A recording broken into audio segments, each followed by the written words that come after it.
Les amis, aujourd'hui, on retourne au Mexique pour une recette que les Go Muscu vont adorer. Ça, j'en suis sûr et certain parce que c'est quelque chose que je mangeais et que je mange toujours d'ailleurs toutes les semaines. Voilà, des bons glucides, des bonnes protéines, du bon goût tout droit venu du Mexique. Je vous mets les macros donc tout de suite à l'écran comme spectateur très attentif me l'a demandé et je ferai ça maintenant à partir de maintenant dans toutes mes vidéos car je pense que c'est également important. Alors, on vient faire fondre du beurre dans une poêle, vous connaissez la fonction. On va mettre une boîte de tomates pelées, j'en mets deux, mais je me suis rendu compte que une, ça suffisait peut-être déjà. Voilà, j'en mets deux, mais bon, ça c'est plus pour le plaisir personnel. Pour ajouter ces sachets de légumes, vous pouvez faire pause, hein. J'ai pas le temps de vous le montrer, mais voilà.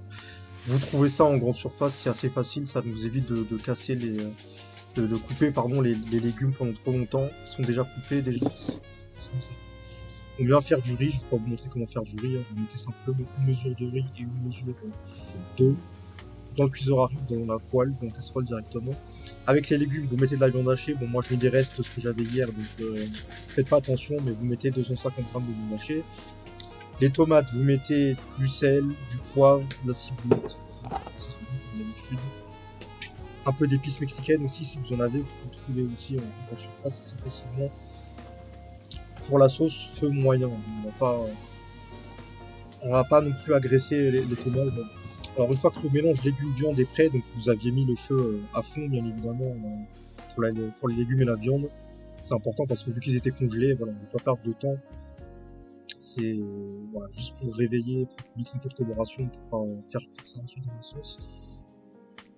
La sauce qu'on laissera mijoter au moins 30 minutes. Bon, j'ai laissé un peu plus, mais voilà, 30 minutes à feu moyen, peut-être moyen fort, voilà, parce que ma plaque chauffe pas trop, comme vous savez, donc voilà, on va pas non plus passer 3 heures, hein, c'est pas le but.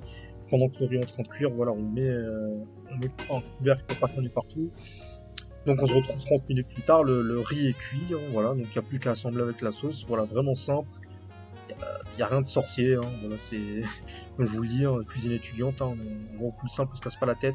Vous pouvez rajouter du citron, hein, une fois que la sauce est cuite, vous pouvez rajouter un peu de citron là-dedans, voilà, pour rajouter un peu de fraîcheur, pour rajouter de la ciboulette ou vraiment des herbes dessus, ce que vous voulez.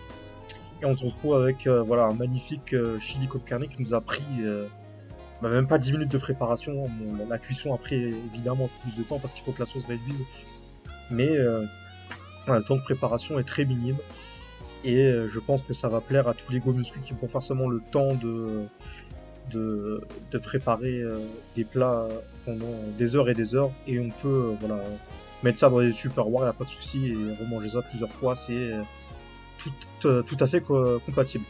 Voilà, moi je pense que je vais vous laisser là. Oubliez pas que voilà, pour bien manger, il faut bien vivre, et pour bien vivre, il faut bien manger. Allez, ciao!